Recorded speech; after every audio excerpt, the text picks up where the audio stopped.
Good everyone, and welcome to this video, and today we have a funny battle I had in the 1953 M41M, grinding the skins for it. Now I was going to use a battle where I had this and the IAR 81C, but I decided not to. You'll still see the replay file, but I'll delete it before we start the actual replay. So, grinding the skins for this thing really wasn't that bad. It's just literally the ammo. I ran out of ammo constantly. Not gonna lie, and obviously my team died. I couldn't support him, so I just went and hid. That's all I really did. And yeah, it was just constant bad teams, and with only 8 rounds, even though minimum it should have 9 because you could have 8 in the ammo storage and 1 in the breach, but Gaijin's like no. It did have an ammo carrier, I should say, in real life, but other than that, it was just a pretty Joe average vehicle. It got the job done. It got me the skins, and this is one of them. Obviously, the standard grey slash green. Even though I don't see a hint of green on this, it's to me this is fully grey, and that's well partially because I'm colorblind to certain colors. Obviously, mainly purples, but that to me is grey. But I do like this thing. It's a very nice tank destroyer. It's just a shame that sometimes the team expects you to carry more than 8 rounds. But this battle was unique. I was simply on Stalingrad, and next thing you know, I meet a player who wants to come back for me, what, twice? 3 times, I reckon, towards the end? And I kill him every single time. I honestly don't understand what his problem was, but whatever. So, just going to delete that one. That's the one we don't need. And we are going to take a look at this on Stalingrad. I probably would have gotten more kills if my aim wasn't crap or I rushed my shots. That's the thing you don't want to do in 1953 M41M. I remember spading this thing. I did a review on it ages ago. I actually really liked it. It's just like I said, the ammo capacity is an absolute nightmare. Because if you look in the X-ray, you can see down here one of the shells is already missing because it's already in the breach, which in my opinion this thing should minimum, and I'm saying minimum, carry 9 rounds and have an extra round there but 1 in the breach, because then you've got an extra kill potential. Yeah, whatever. So today obviously we're on Stalingrad. This is a battle rating 3.7, so we are top dog. There you can see a Puma racing past. He's not going to do much, as you could expect. There's a guy on the team which I found quite funny. His name is C1IT Yeastwood. Obviously, the name means Clit Eastwood, or Yeastwood. Clit is obviously a slang term for a woman's part. But it's also the nickname that my dad gives to a certain car, a Renault Clio. He calls it the Renault Clit, because why the hell not? So, the guy we're going to want to look for is Barbouz's Ludo 97 in his M24 or M10 GMC tank destroyer. I'm currently making my way to one of my favourite spots, which I call Joe's pile of shit, because it is literally a pile of shit just plonked there. I see tigers go hold down here. I tried it once with Dave in my M4 Sherman. Obviously, I've had to delay the video on that. You will obviously see it. But this is Joe's pile of shit. It's literally just a random pile of shit. Snow, metal, rubble, trees, and obviously anti-tank traps and all that to stop you from going out the map border. But this is Joe's pile of shit, and you can, if you've got a good bit of gun depression, not like in this thing, it's only got -5, but this thing can work here.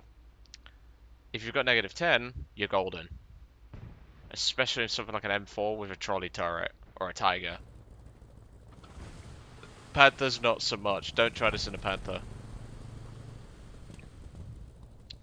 But at the moment we're just sat here waiting for a target to come around that corner. That's where I tend to normally look. Obviously the Puma down there is engaging.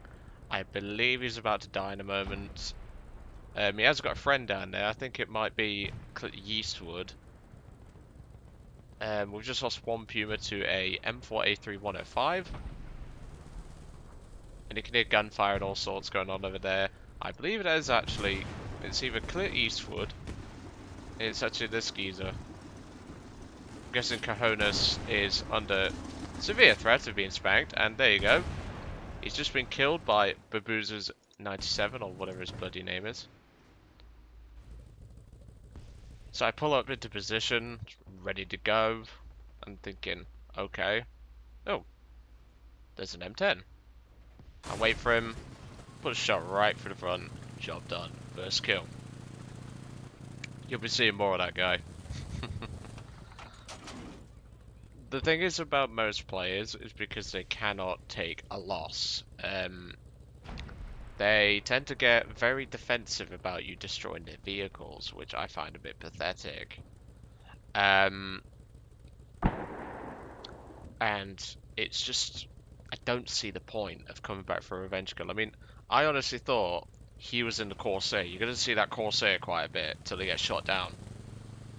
But I just don't see the point of him wasting his time, wasting 3 vehicles eventually, nearly a 4th if the game had gone on a bit longer, to come and get a revenge kill on me. Obviously, I'm watching the Corsair, making sure he's not coming after me. He's just dropped his bomb, and I believe he gets a kill with it. No, he doesn't. Thank God. And he's going to come back and make multiple strafing runs, but he doesn't actually know where I am. Luckily, the gun shield's thick enough, so even if he did come for me, I'd just point the gun shield at him, and the 50 cals would bounce off the gun mantlet. Well, the gun shield. But obviously, I'm watching him and making sure he does not come after me and everything else. But also, I've got to keep an eye on my front, because, well, that guy in the M10 is clearly a very salty player.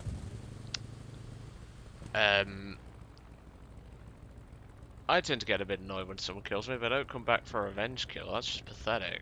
That doesn't show skill, in my opinion.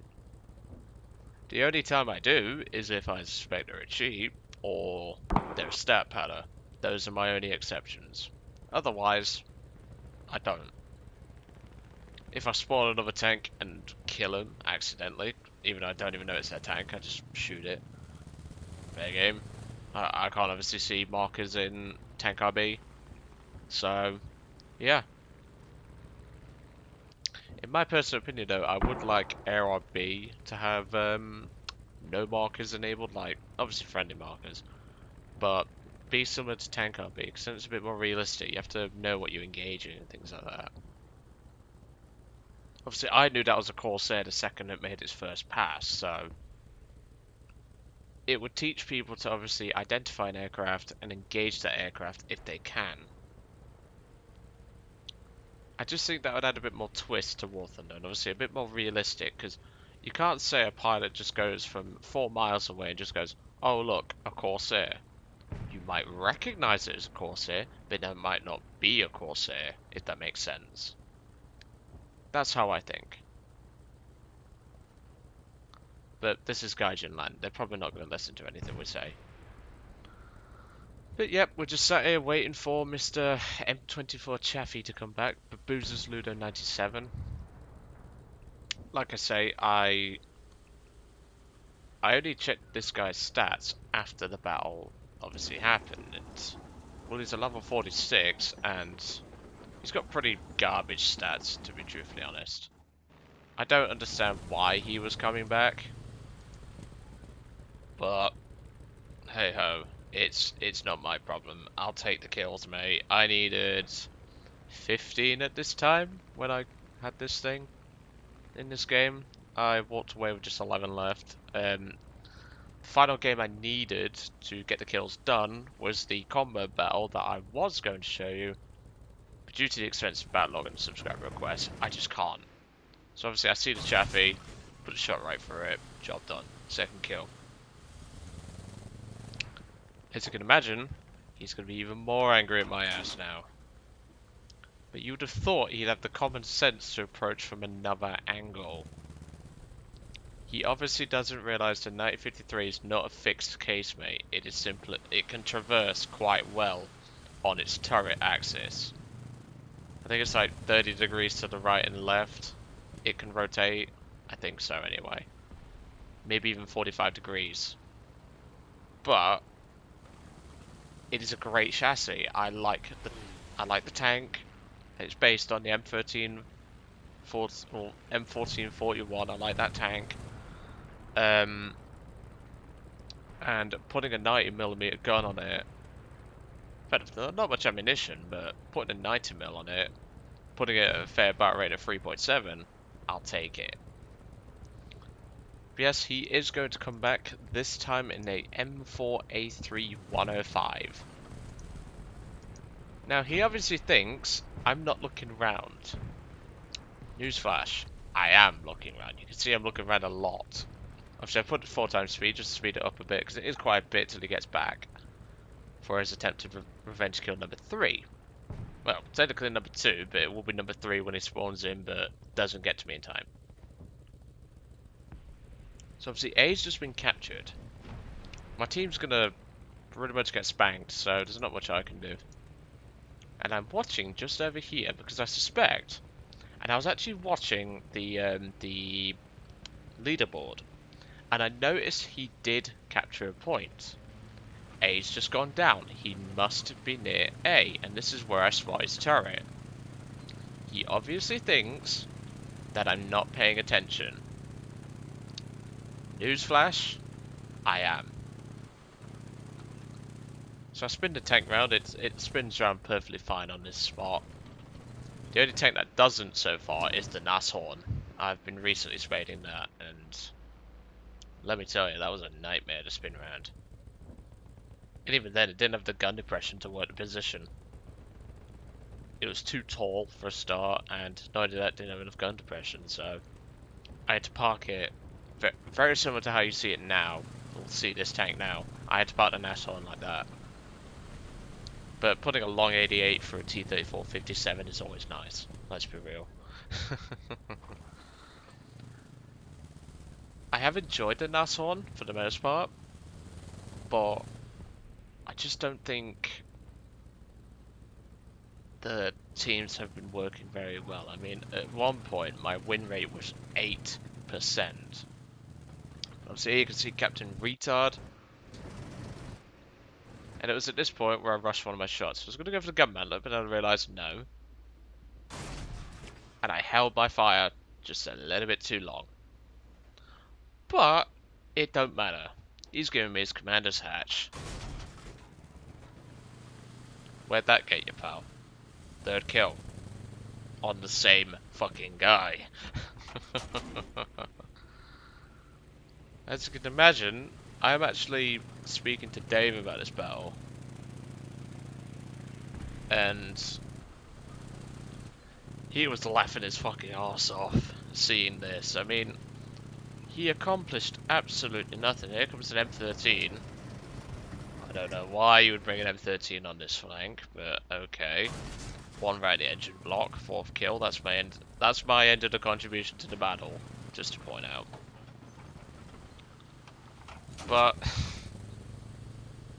my team's been spanked. Obviously, I said to them to deal with the plane. They actually dealt with the Corsair a couple of moments ago. But that is that. So not really a bad game in terms of kills and all that. I got 4. Pretty decent result. But I just don't understand why this guy thought coming back for a revenge kill was a wise idea. The problem is with most people, they just cannot take a loss. And you can see his stats are pretty garbage. I mean, air, he's even worse. So, there's that. But you can see he's a German fanboy. Very typical. I mean, he's earned me respect slightly for liking the Panzer IIIM. I used to like that tank a lot. Still do. But then you've got over 300 battles in a Tiger. 200 in a Panther. 200 in a Panzer III. And you've just got loads. Like his stats are all over the place. He's got a Tiger 2 105. His stats are terrible in it. He shouldn't be able to have that tank if you can't play it properly. But he's quite clear Revenge Killer. I mean, he's got an RU-251, so that's probably how he's gotten to a Tiger to 105 before me. I'm researching the Leopard 1 because I've seen Holovo play it, and it actually looks pretty damn decent. It's not really my sort of vehicle, but I'll give it a shot. But like I say, 5 shots used, 4 kills. Not bad for a Night 53. And like I say, if you do see that guy, please make sure to kill him and laugh when he comes back for a failed revenge kill. Although he might try a plane, because if he had the common sense to bring a plane, he would have actually killed me, but whatever. Anyway, I'm going to let you guys off. At the time of my recording, it is the 1st of August. I've had this in the backlog for quite some time. I've had a lot to get through.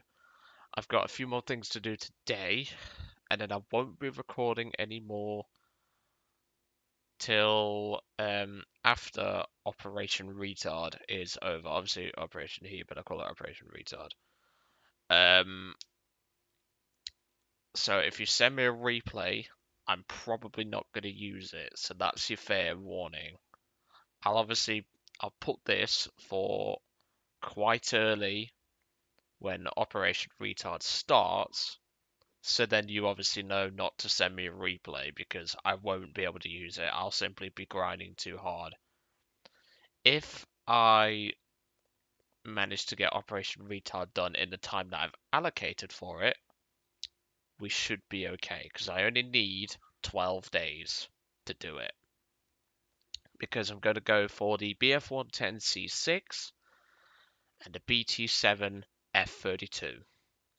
And obviously the 2 unique skins for them. Those are the things I'm going for. I'm not going for the P59 Aero Comet, so don't expect anything on that. And I'm not going for anything, well, I'm not going for the Orbal 74 with a 60mm cannon.